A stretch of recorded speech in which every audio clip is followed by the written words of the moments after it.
En 1996, Spokane, dans l'État de Washington, est aux prises avec une série de violentes explosions et de vols. Le FBI croit que ces crimes sont dus à un groupe de radicaux dont l'objectif est de renverser le gouvernement. Les enquêteurs devront éviter de dangereux pièges laissés par des ennemis invisibles pour arrêter un groupe extrémiste qui a choisi d'imposer la terreur.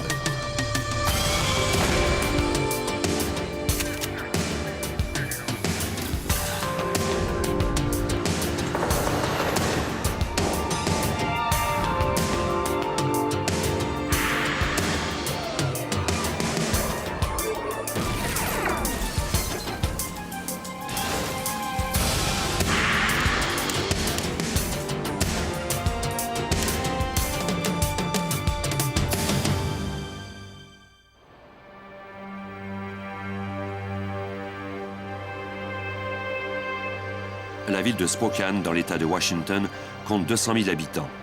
Elle est située près de la limite est de l'État, à côté de celle de l'Idaho. Le lundi 1er avril 1996, 2 de personnes travaillaient dans un des bureaux du journal Spokesman Review.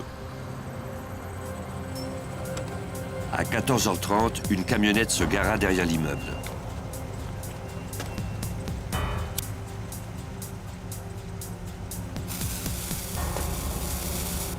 Elle y resta moins de 15 secondes.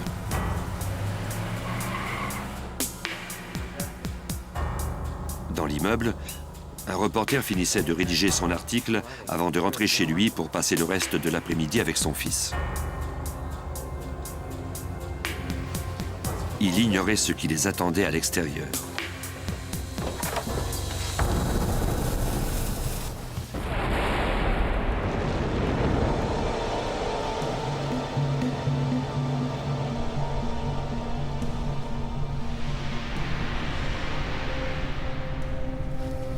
Malgré d'importants dégâts à l'immeuble, il n'y eut pas de blessés.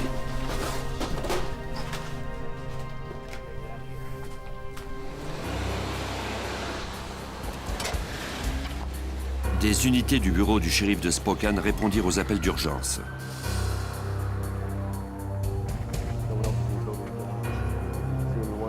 Le reporter et son fils n'avaient rien vu d'anormal.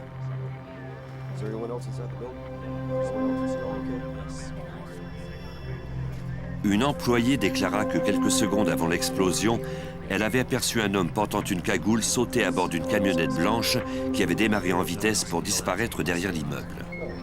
Elle n'avait pas noté le numéro de la plaque d'immatriculation.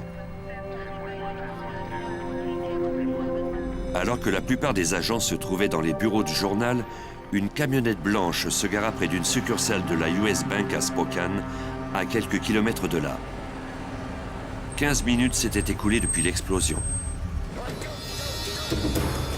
2 hommes armés portant une cagoule firent irruption dans la banque et annoncèrent qu'il s'agissait d'un hold-up.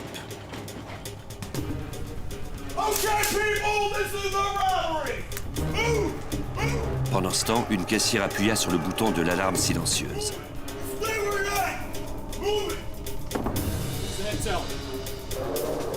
Les voleurs menacèrent de faire exploser une bombe tuyau si quiconque désobéissait à leurs ordres. Ils ordonnèrent à la caissière de ne pas leur donner les liasses d'argent qui contenaient des pochettes d'encre destinées à tacher les billets et ceux qui les manipulaient. Quand les intrus eurent obtenu l'argent, ils forcèrent tout le monde à se regrouper dans un coin.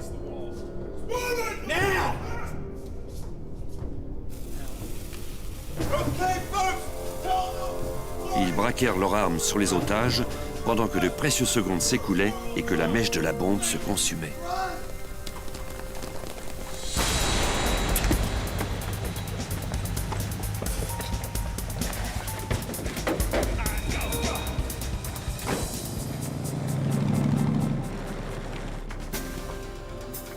Les enquêteurs qui se trouvaient dans les bureaux du journal entendirent la nouvelle de cette seconde explosion et du braquage sur la radio de la police. Comme il n'y avait plus de danger sur la première scène de crime, plusieurs enquêteurs se rendirent à la banque. Le bureau du shérif dépêcha d'autres policiers sur la deuxième scène de crime.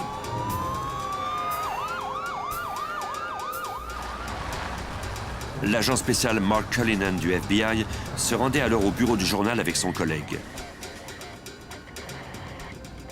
Nous nous rendions là-bas quand nous avons appris qu'il y avait eu un vol de banque et une explosion. Comme je m'occupe prioritairement de vols de banque, je me suis immédiatement dirigé vers cet établissement.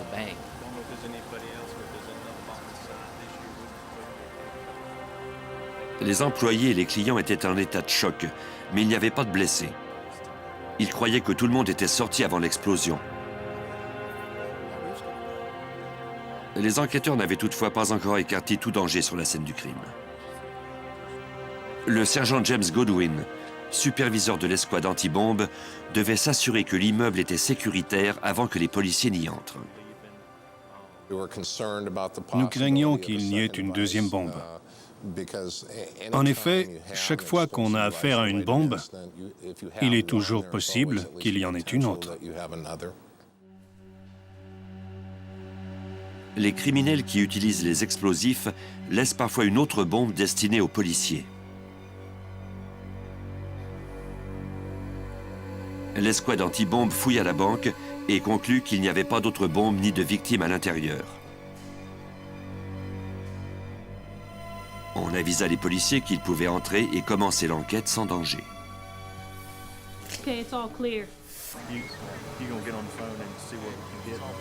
Les intrus étaient organisés et ils avaient agi rapidement. En l'espace de quelques secondes, ils s'étaient enfuis avec 50 000 $. Ce n'étaient pas des voleurs de banque typiques. En général, les vols de banque sont commis par des individus seuls qui ont besoin d'argent pour payer leur drogue. Que des individus soient entrés ainsi pour prendre le contrôle de la banque, avec un tel degré de violence et après avoir tout planifié, c'était complètement inhabituel. Les policiers interrogèrent une femme qui se trouvait dans l'aire de stationnement de la banque au moment du vol. Après l'explosion, elle avait vu 2 hommes portant des cagoules s'enfuir de la banque et monter à bord d'une camionnette blanche. Un 3e homme était au volant. Il avait les cheveux gris et portait la barbe.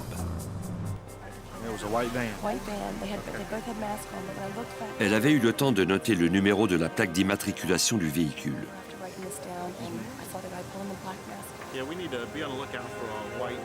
Les policiers découvrirent que la camionnette avait été volée à Ellensburg.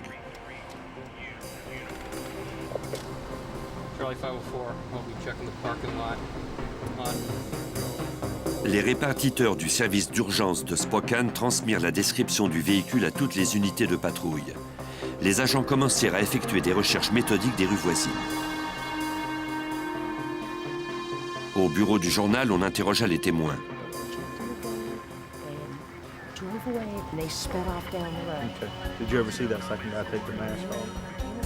La femme qui avait aperçu la camionnette près du journal avait également affirmé que le conducteur était un homme d'âge mûr, aux cheveux gris et portant une barbe.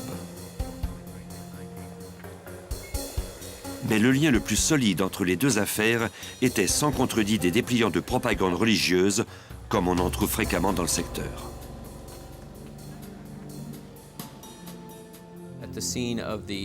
Sur la scène de l'explosion de Spokesman Review, de même qu'à la US Bank, on a découvert plusieurs dépliants laissés par les voleurs.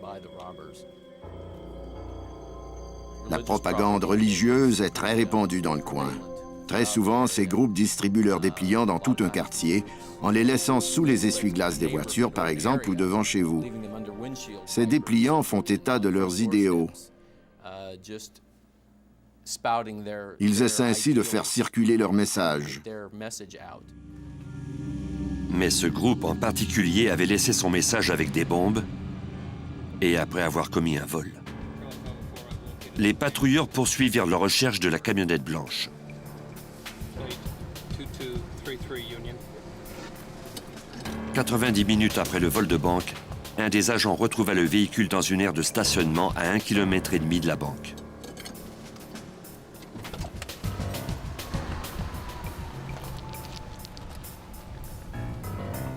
D'où il était, il ne pouvait savoir si les voleurs se trouvaient à bord.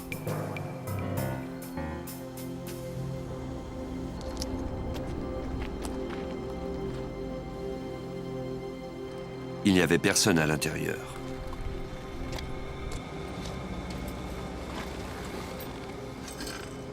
La répartitrice mit le policier en garde. Le véhicule pouvait avoir été piégé avec une bombe. Quelques minutes plus tard, l'escouade anti-bombe arriva. Les experts croyaient que les voleurs avaient peut-être posé des bombes à l'intérieur. S'il y avait un explosif dans la camionnette, le détonateur pouvait être contrôlé par radio. Comme les radios de la police peuvent déclencher ces dispositifs, les experts ordonnèrent aux policiers d'éteindre tous leurs appareils. Comme ils disposaient de suffisamment d'espace pour le faire, ils utilisèrent un robot pour effectuer une première vérification. On a d'abord envoyé le robot pour obtenir quelques images. Mais on ne voyait pas très bien. On a ensuite envoyé un technicien vêtu d'une combinaison anti-bombe. Ses collègues attendirent son rapport au poste de commandement mobile.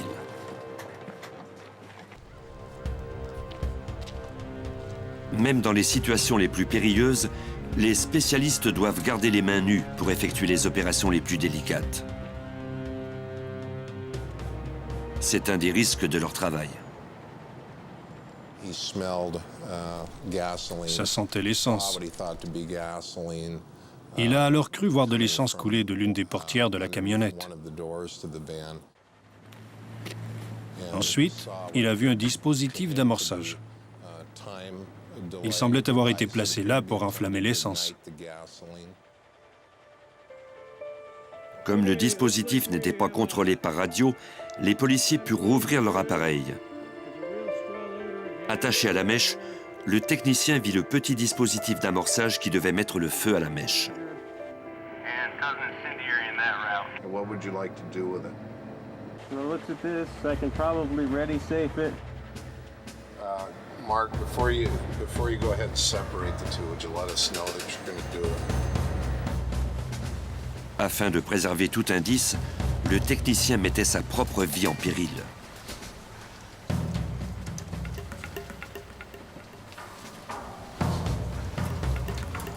Okay, go ahead and make the cut.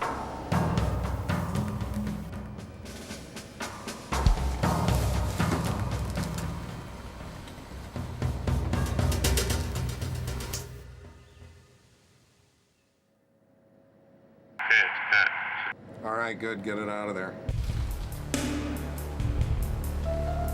Cela fonctionne.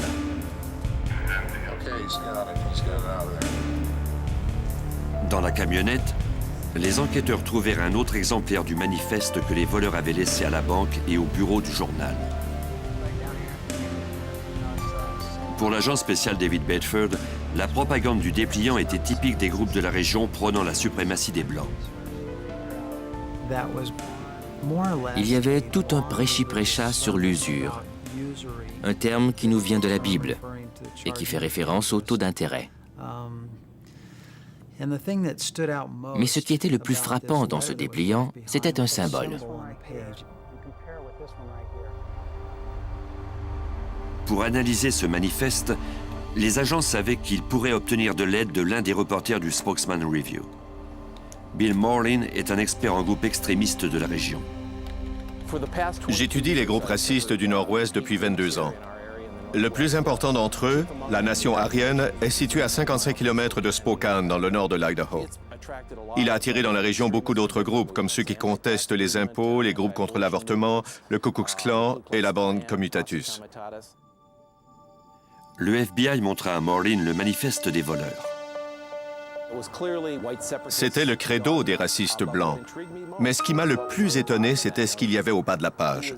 On pouvait y voir une croix chrétienne à laquelle on avait superposé un P. C'était le logo du sacerdoce de Phinéas.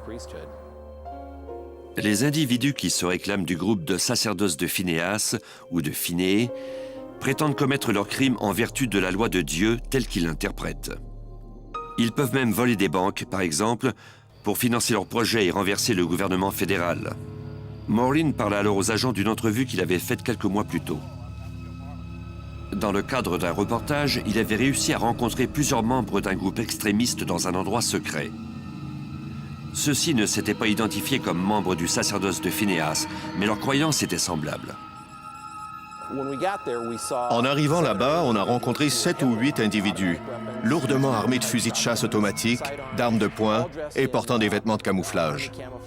Ils nous ont fait une démonstration de plusieurs exercices militaires.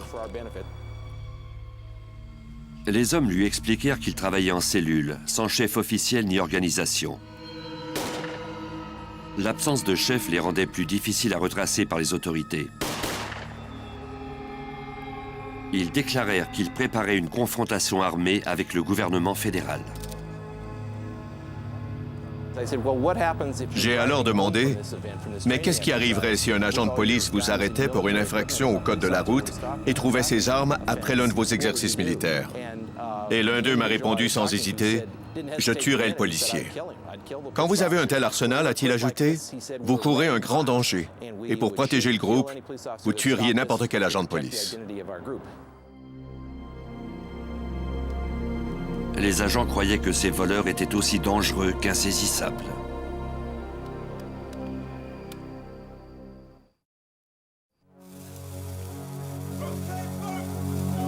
Après que des hommes eurent volé une succursale de la US Bank de Spokane dans l'État de Washington et fait exploser des bombes à la banque et au bureau d'un quotidien, les autorités en vinrent à soupçonner un groupuscule armé extrémiste qui s'appelait le sacerdoce de Phinéas. Bill Morlin, reporter au Spokesman Review, est spécialisé dans les groupes extrémistes du nord-ouest des États-Unis. Le FBI lui demanda des détails sur les membres du sacerdoce de Phinéas qui commettent des crimes au nom de leur religion. Ce sont des groupes clandestins de 6 ou 7 personnes qui partagent les mêmes croyances et qui décident de les manifester. Ils n'en parlent pas à l'humanité tout entière, et on ne peut pas trouver leur numéro de téléphone dans le bottin ni sur Internet. Ils agissent en secret. Ils croient que Dieu est un de leurs membres et qu'ils obéissent à ses ordres en commettant ces crimes.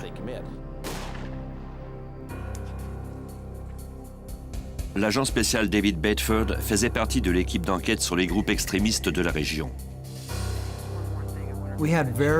Après le vol, on avait bien peu de pistes. Les individus portaient des cagoules et des vêtements de camouflage. Ils portaient aussi des gants. Mis à part le portrait robot qu'on avait fait faire du conducteur de la camionnette, nous n'avions pas grand-chose. Les agents du FBI auraient souhaité disposer d'autre chose qu'un croquis avant de demander l'aide du public, car ils réduiraient ainsi les fausses pistes. Malheureusement, ils ne pouvaient pas attendre. On a dû faire imprimer ce qu'on avait et distribuer des affiches un peu partout dans l'État de Washington, en Oregon et en Idaho, en espérant que quelqu'un identifierait cet individu. On a reçu des centaines et des centaines de tuyaux, de pistes possibles sur l'identité de cet individu. Malgré des centaines d'heures à suivre des pistes, les enquêteurs n'obtinrent rien de valable.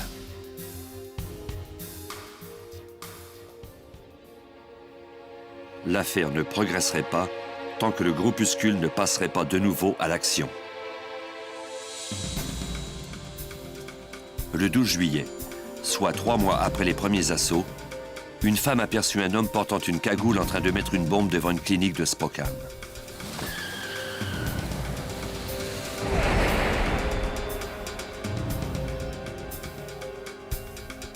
Elle appela la police pour donner le numéro de plaque d'immatriculation de sa camionnette.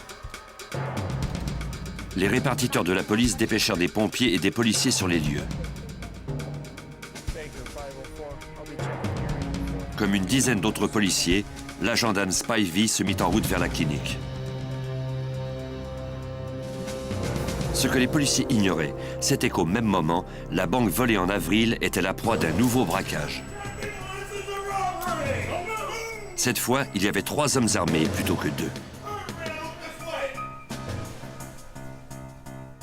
Comme lors du vol précédent, les assaillants avaient une bombe.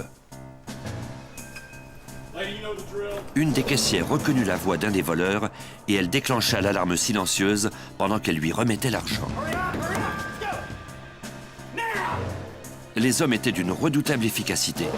Ils se parlaient en langage codé et semblaient avoir planifié le vol à la minute près. Mais ils n'avaient pas remarqué la caissière du guichet pour automobilistes qui travaillait dans une aile séparée de la banque. Alors que les clients à l'intérieur de la banque avaient les yeux rivés sur les armes braquées sur eux, tout semblait normal pour ceux de l'extérieur.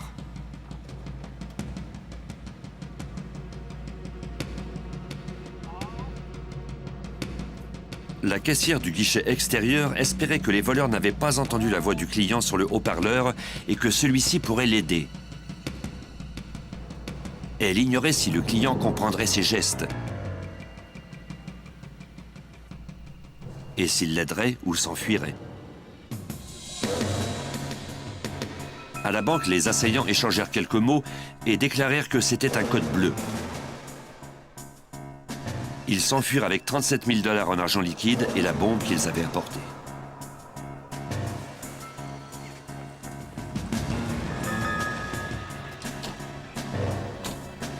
Le client du service à l'auto vit des hommes montés à bord d'une camionnette.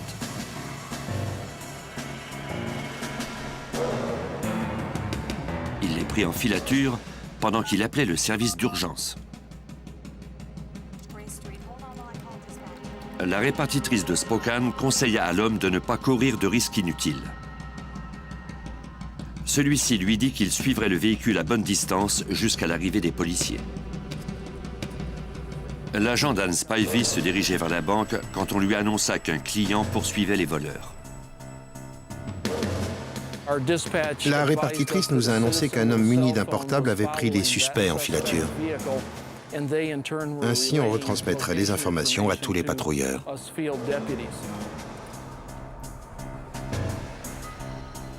Spivey changea de direction pour tenter de rattraper les voleurs. Le client de la banque donnait régulièrement des informations sur son emplacement, mais il peinait à suivre la camionnette des suspects sans être repéré. Derrière un centre commercial, le client a perdu le véhicule de vue. J'ai fouillé rapidement le secteur pour le retrouver, mais sans succès. J'ai dû retourner à mon point de départ pour recommencer les recherches, mais cette fois-ci de façon plus méthodique.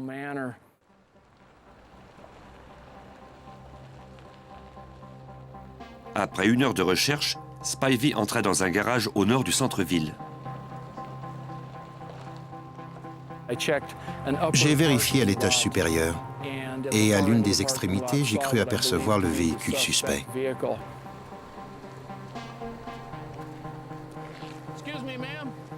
Would you leave the area right now, please? Get on the other side of the lot. Sir, could you get away from that vehicle and go down towards the other end of the lot? Thank you. 504 rear plate 2233 Victor. Une des plaques d'immatriculation était identique à celle du véhicule du vol de banque,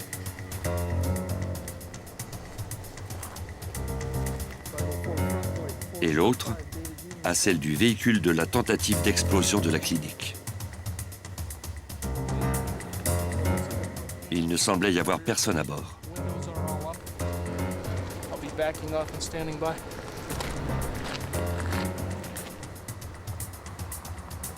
Le sergent James Goodwin, de l'escouade anti-bombe, qui avait aidé à désamorcer la bombe dans la camionnette après le vol de la banque en avril, déclara le véhicule dangereux. Compte tenu de l'autre affaire, ce véhicule pouvait tout autant contenir un engin explosif. Si l'on tenait compte du fait que c'était leur deuxième tentative et qu'ils avaient échoué la première fois, il était logique de penser que cette fois-ci, ils auraient tout fait pour réussir à faire exploser le véhicule. Il y avait une forte odeur d'essence, mais il était difficile de savoir quel type d'engin explosif se trouvait dans la camionnette. Plutôt que d'envoyer un membre de l'escouade, les techniciens utilisèrent leur robot spécialisé. Ils le dirigeaient à distance, en sécurité dans le camion de l'unité.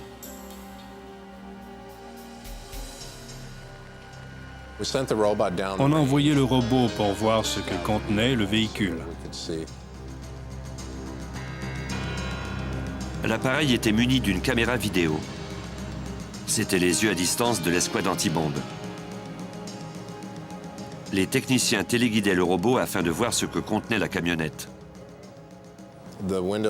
Les fenêtres de cette camionnette étaient teintées et l'on n'a donc pas pu voir grand-chose. Il semblait bien y avoir quelque chose dans le véhicule, mais la caméra du robot n'arrivait pas à renvoyer une image nette à cause des vitres teintées. Les techniciens activèrent alors le canon qui tire un projectile à l'aide de pression à eau plutôt qu'avec de la poudre explosive pour éviter les étincelles.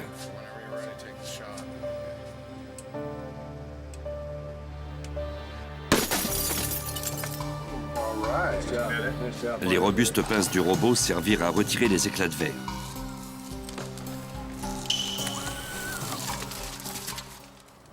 Après avoir brisé la vitre, on a pu voir à l'intérieur et constater qu'il y avait un dispositif pour mettre le feu.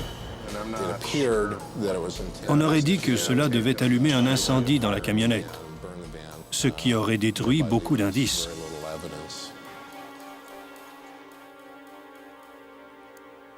Le technicien sortit la bombe du véhicule à l'aide du robot téléguidé. Il put ensuite transporter la bombe à un endroit isolé où elle serait désamorcée.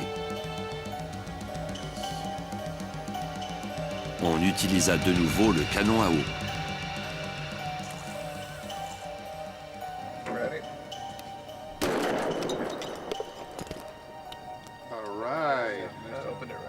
Une fois encore, les hommes avaient utilisé une camionnette volée, mais cette fois-ci, les enquêteurs ne trouvèrent aucun dépliant ni indice à l'intérieur.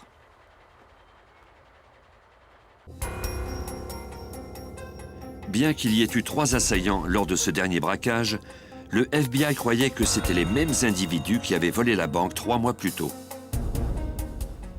Ils demandèrent de l'aide à l'expert judiciaire Richard Vodder-Brugge du service d'analyse audio-vidéo. Les ressemblances entre les vêtements et les armes de 2 des hommes laissaient croire qu'ils avaient pris part aux 2 vols. Vodder-Brugge analysa ensuite les images pour déterminer la taille des suspects. J'ai recours à une technique qui s'appelle la photogrammétrie. Pour ce faire, j'utilise les mesures d'objets fixes qui se trouvent sur la scène. Je détermine ensuite l'angle de prise de vue, c'est-à-dire comment la caméra elle-même est située par rapport aux objets fixes. Comme les caméras étaient orientées vers le bas, Vodder-Brugge dut faire de savants calculs mathématiques pour déterminer la hauteur réelle des objets. Il compara ensuite la hauteur des objets fixes comme les pattes d'une table à la taille des voleurs. Il conclut que les voleurs du vol en avril étaient vraisemblablement les mêmes que 2 des hommes du vol en juillet. L'un d'eux mesurait environ 1,69 m et l'autre 1,82 m.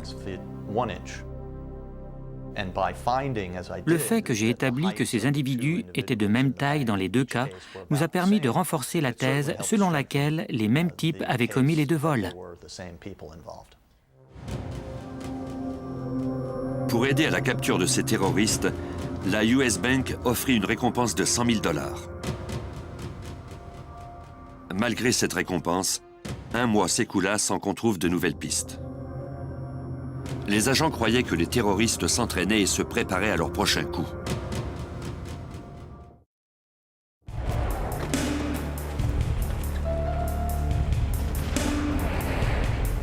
Après que les autorités eurent imputé quelques vols de banque à Spokane au même groupe de terroristes, la US Bank offrit une récompense de 100 000 $.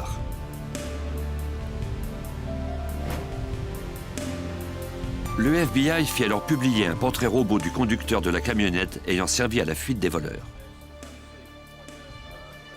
1 mois après le second vol, soit au mois d'août 1996, la récompense offerte permit d'obtenir une piste intéressante. Un informateur croyait avoir reconnu l'homme du portrait robot. L'informateur, un armurier autorisé à vendre des armes, déclara l'avoir rencontré avec d'autres hommes quelques mois plus tôt. C'était avant le premier vol de banque. Il avait vendu à un groupe d'hommes des vêtements et de l'équipement militaire. Selon lui, l'un d'eux ressemblait à l'individu du portrait robot. Le groupe s'était informé sur des explosifs plastiques et un bazooka. Les hommes lui avaient ensuite demandé de l'aide pour équiper leur Jeep d'une carcasse de char et de bipieds pour leur mitrailleuse. L'homme avait refusé, ne voulant pas être mêlé à des activités illégales. Avant qu'ils partent, l'un d'eux s'était vanté du fait qu'un petit groupe d'hommes allait bientôt contraindre une banque bien établie à se mettre à genoux devant lui. L'informateur déclara qu'il avait rencontré ces hommes à un atelier de mécanique qui appartenait à l'un d'eux. L'atelier était situé dans la petite ville de Sandpoint en Idaho, à 120 km au nord-est de Spokane. À la fin du mois d'août, le FBI envoya des agents à Sandpoint pour explorer cette piste. Ceux-ci louèrent un immeuble abandonné à partir duquel ils pouvaient voir l'atelier de mécanique. Ils purent ainsi observer discrètement les hommes pendant qu'ils équipaient leur Jeep. L'agent spécial Mark Cullinan croyait avoir trouvé les voleurs. En observant les sujets au jour le jour, il y avait de quoi se poser des questions. D'abord parce qu'aucun d'entre eux ne semblait avoir d'emploi. C'était un signe qu'ils obtenaient leur argent par d'autres moyens. Comme on ignorait ce qu'était devenu l'argent des vols de banque, c'était une hypothèse viable. Les agents photographièrent les suspects et toute personne qui les fréquentait. L'un des hommes identifiés était Robert Berry. Celui-ci possédait un atelier de mécanique à Sandpoint et pourtant il ne semblait y avoir aucune activité commerciale. Les agents identifièrent ensuite un autre suspect, Charles Barbie. Même si celui-ci n'avait pas d'antécédents judiciaires, il avait été arrêté pour avoir tenté d'acheter de l'équipement à des militaires. Barbie et Berry étaient de la même grandeur que les voleurs de banque dont les experts avaient évalué la taille. Le FBI détermina que le troisième homme était Vern Merrill. Celui-ci semblait être le chef du groupe. Il ressemblait au conducteur de la camionnette décrit par des témoins des attentats et des vols de banque. Les agents devaient maintenant colliger plus d'informations sur ces hommes. Pour les obtenir, ils durent courir des risques.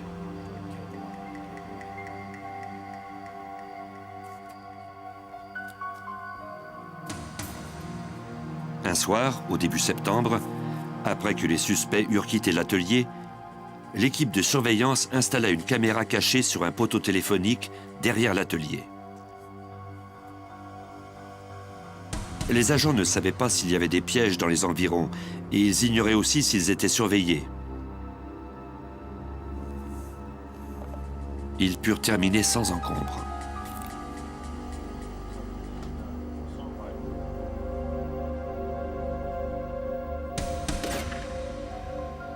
Ce que la caméra leur révéla était terrifiant. Les hommes utilisaient diverses armes et projectiles pour voir lesquels transperçaient le mieux les portières de voitures et les gilets pare-balles en Kevlar. À l'évidence, ils se préparaient au combat.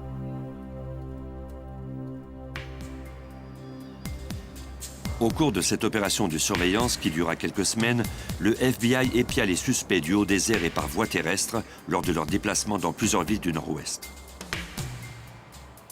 Il y avait tout lieu de croire qu'ils repéraient des banques en vue de les dévaliser. Le 6 septembre, soit 2 mois après le deuxième vol de banque, le journal, la banque et la clinique qui avaient été ciblés par les terroristes reçurent des lettres de menaces dans lesquelles on leur promettait d'autres violentes attaques. Les autorités mirent alors un plan au point pour pouvoir suivre les voleurs vers leur prochaine cible, quelle qu'elle fût. But that's not to say they couldn't take any of the other back roads down to meet or intersect I-90. So what we're going to have to do is come up with points far enough away that they can't take a back road and get around behind us before getting in their home territory up there.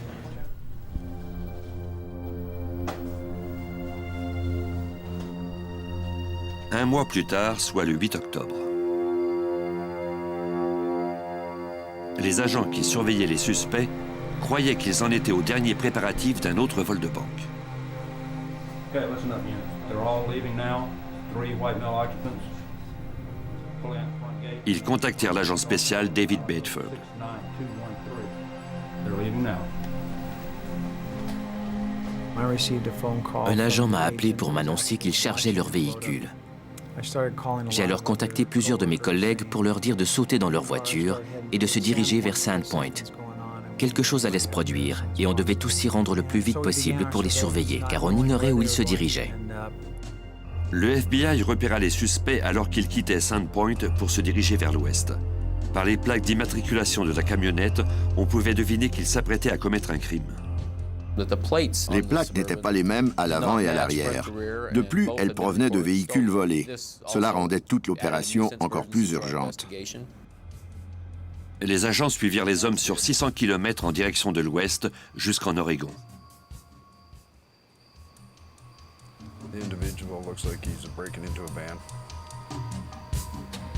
À Hood River, les agents virent les hommes voler une camionnette sur le terrain d'un concessionnaire de voitures d'occasion et l'ajouter à leur convoi.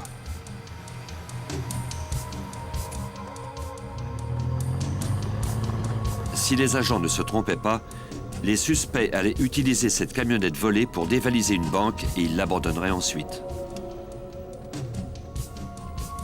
On a vu les véhicules s'arrêter à un relais routier. Ils ont alors sorti des choses d'un véhicule pour les mettre dans l'autre et ils ont semblé se consulter. Ensuite, ils sont repartis à bord d'un véhicule. Les agents qui prirent la camionnette en filature devinèrent alors où les suspects se rendaient. Vers 6 heures du matin, nous étions à plusieurs centaines de kilomètres de notre point de départ, en banlieue de Portland. On les a alors vus serpenter à travers la ville. À 10 heures, il n'y avait plus de doute sur la banque qui serait attaquée par les suspects.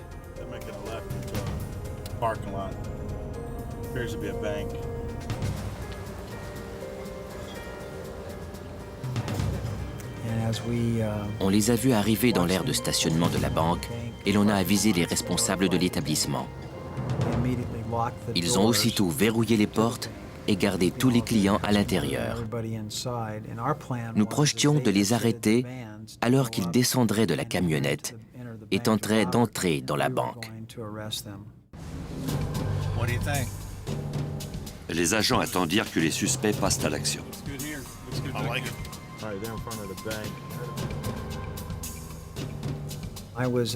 J'étais à environ 30 mètres d'eux. Et avec mes jumelles, je pouvais voir ce qu'ils faisaient dans la camionnette. Ils sortaient leurs armes, ils enfilaient leurs cagoules et leurs vêtements de camouflage. Bref, ils se préparaient à dévaliser la banque. C'est à ce moment-là qu'ils ont vu ce que nous voyions aussi. Des clients essayaient d'entrer dans l'établissement et ils se butaient à une porte verrouillée.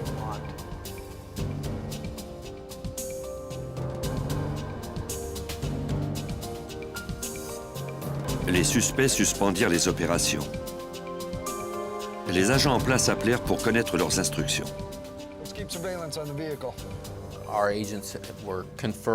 Nos agents consultaient le bureau du procureur des États-Unis, de même que les chefs de nos divisions, afin qu'on détermine si on avait assez d'indices pour procéder à l'arrestation des sujets.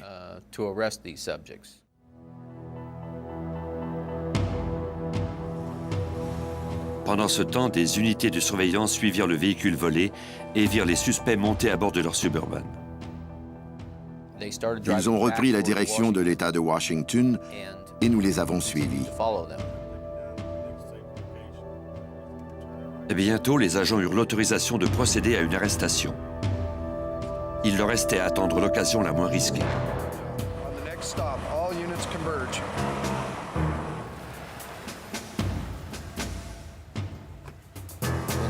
Quand les sujets se sont arrêtés pour faire le plein dans une station-service de l'État de Washington, on a décidé que c'était le meilleur endroit pour les arrêter, comme on nous l'avait ordonné.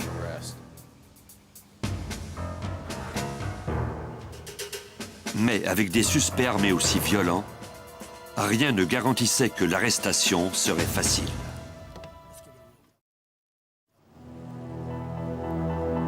Après une enquête de plusieurs mois sur des présumés terroristes, des unités de surveillance avaient suivi les suspects jusqu'à une station-service de l'État de Washington.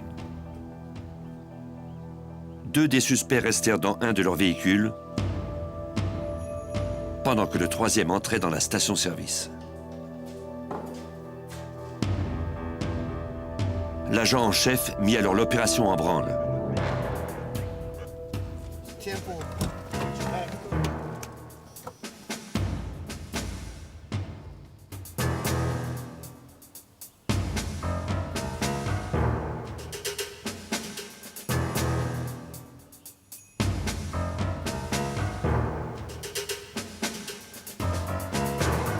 Tous les agents devaient se synchroniser pour que les suspects soient surpris.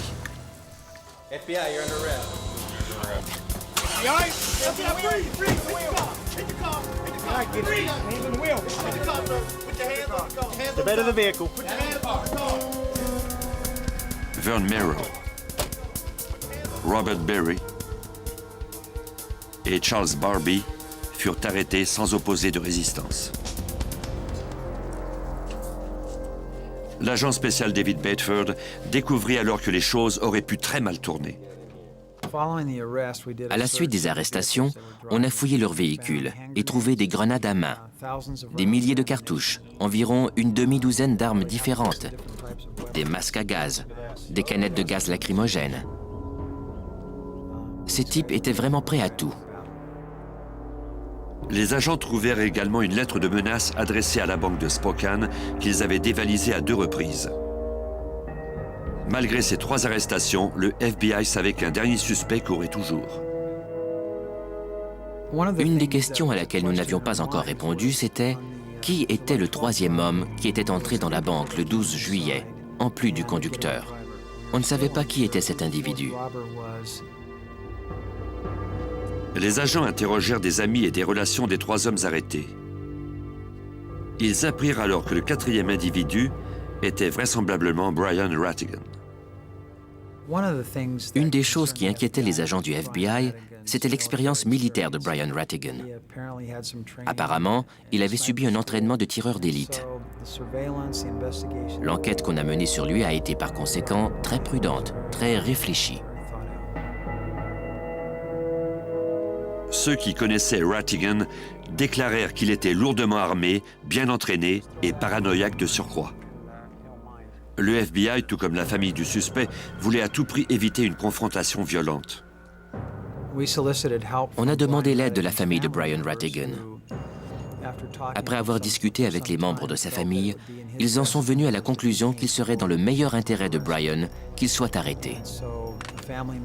Ils lui ont alors envoyé un ticket de train pour lui et sa femme. C'était un faux billet, à une heure où l'on savait qu'il n'y avait pas d'autres passagers dans une gare de l'État de Washington. Des agents secrets faisaient le guet, déguisés en employés.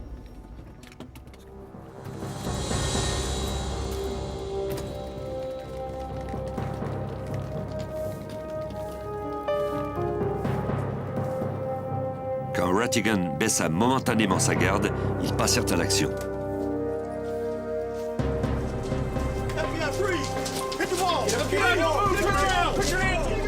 Rattigan n'eut pas le temps de riposter ni de s'enfuir.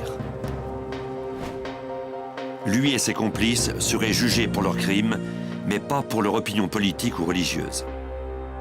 Le FBI n'enquête pas sur les individus ou les groupes en raison de leurs convictions. Nous enquêtons sur des crimes, et nous le faisons parce qu'il s'agit d'actes violents. Il y a eu des attentats à la bombe, il y a eu des vols de banque. Nous avons dû mener notre enquête comme nous l'aurions fait pour n'importe quel autre crime violent. Le 24 juillet 1997, Charles Barbie, Robert Berry et Vern Merrill ont été trouvés coupables d'attentats à la bombe, de vol à main armée, et ils ont tous 3 été condamnés à la prison à vie. Lors d'un autre procès, Brian Rattigan a été trouvé coupable d'accusations similaires et il a été condamné à 55 ans de prison. Même si une cellule du sacerdoce de Phineas se trouve maintenant derrière les barreaux, le FBI et les experts comme Bill Marlin, reporter au Spokesman Review, n'ignorent pas que d'autres groupes extrémistes sont toujours actifs. Depuis 1996, le nombre de cellules a diminué, mais je crois qu'il y en a encore beaucoup. Les membres de ces groupuscules sont violents et secrets et ils sont tout aussi dangereux. Si ces groupes commettent des crimes, le FBI n'arrêtera pas de les poursuivre tant qu'il ne les aura pas démantelés.